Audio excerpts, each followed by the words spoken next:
Halo, assalamualaikum warahmatullahi wabarakatuh. Ketemu lagi di channel Lur. Potek Lur ya. Ini ponakanku. Sing bagus sih minggir. Ponakanku. Dah. Jam minggir aja jam. Nah, kali ini mau sedikit membahas apa? Masalah knalpot ya. Knalpot yang terutama selincer. Selincer ini pengaruhnya termasuk sangat banyak untuk performa motor. Yang perlu kalian perhatikan itu terutama diameter dalam ini, terus keluarnya berapa, terus panjangnya ini selincernya berapa. Ini itu berpengaruh terhadap performa motor Lur ya. Nah, kita lihat ini kan perbedaannya cukup panjang Lur ya. Bisa kalian lihat ini knalpot Shogun saya bedel. Nah, perbedaannya sekitar ya 20 sentinan lah, ada ini 20 sentinan, 10 sampai 20 sentinan. Nah, oh ya, itu merek Candy Speed saya beli dan itu nganggur. Nah, oke. Untuk performa seperti ini loh ya apa? Seperti panjang silencer ini, panjang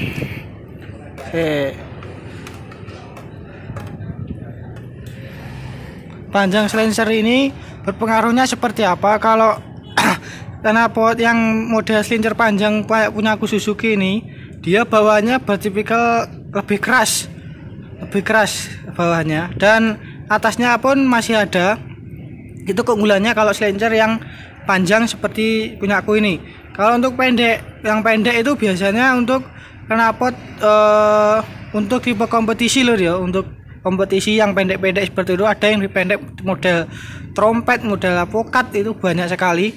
Nah, kalau pakai knalpot yang pendek itu biasanya bawahnya, kalau motor kalian itu nggak kuat nyebul, bawahnya itu biasanya lemot, tapi atasnya itu biasanya ngejet.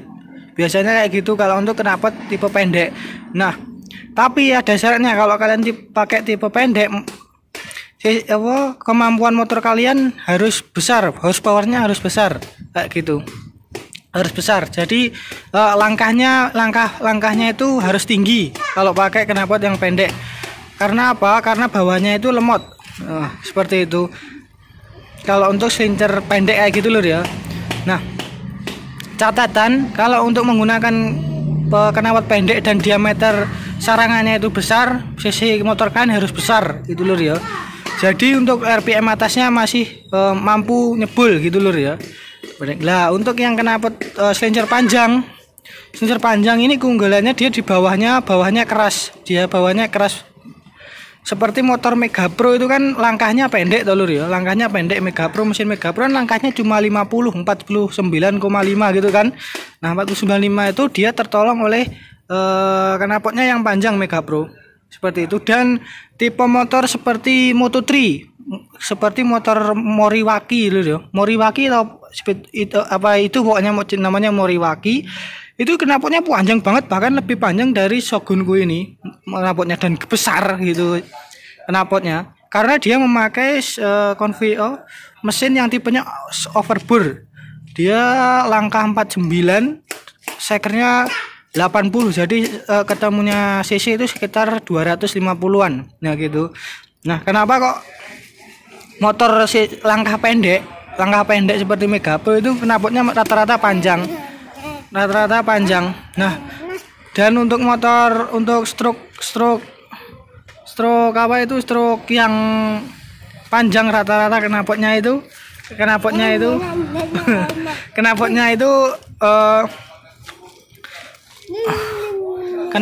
itu mesti silincernya pendek. Nah, untuk itu. Dan ponakanku ganggu lur.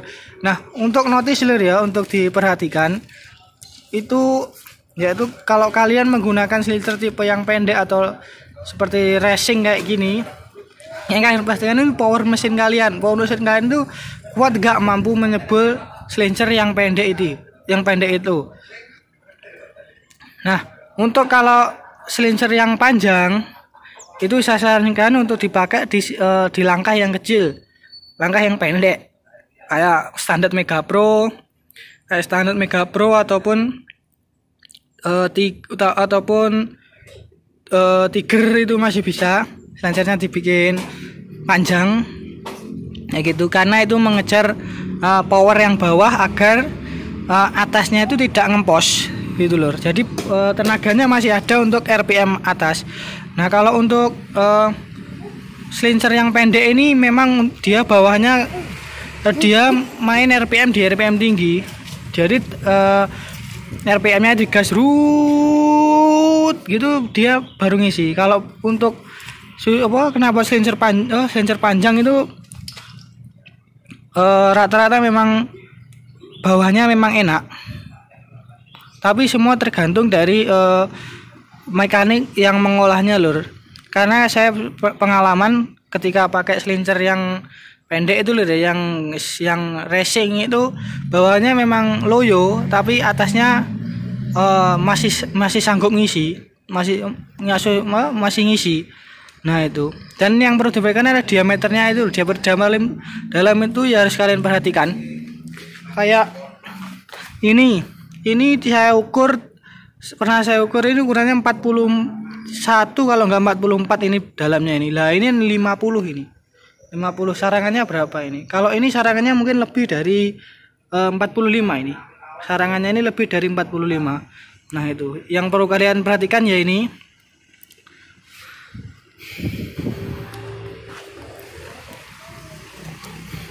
Oke lur ya, mungkin ada yang bisa menambahkan pengaruh panjang pendeknya silencer. Kalau untuk saya pribadi sesuai pengalaman ya, kalau untuk pakai silencer pendek bawahnya itu maksudnya yang saya maksud bawahnya itu RPM bawah ketika dibuat pelan itu mesti loyo. Motornya loyo nggak mau keras. Nah, kalau untuk silencer panjang dia main RPM gas buka titik dia langsung narik gitu, seperti itu. Tapi atasnya itu masih dapat karena mesinku pakai langkah 66, jadi nggak terlalu tinggi. Mungkin kalau langkah 70 mungkin ini terlalu ngepet ini knalpot yang tipe panjang kayak gini. Nah yang silencer panjang kayak gini. Nah gitu loh, itu pengalamanku. Kalau mungkin ada pengalaman yang beda bisa kalian ditulis di kolom komentar loh ya, untuk berbagi pengalaman gitu saja. Nah oke lur, cukup sekian video kali ini, semoga bisa bermanfaat. Sesuaikan kemampuan silencer dengan kemampuan mesin kalian lur ya. Itu yang bisa saya sampaikan, karena saya juga melihat dari MotoGP, Moto3 itu kok kenapa motor rata-rata Moto3 itu knalpotnya panjang-panjang, silencernya panjang-panjang banget. Karena memang untuk menolong bawahnya motor yang bertipikal overbore. Yang saya maksud overbore itu langkah pendek terus sekernya gede. Nah itu tipikal overbore kayak gitu.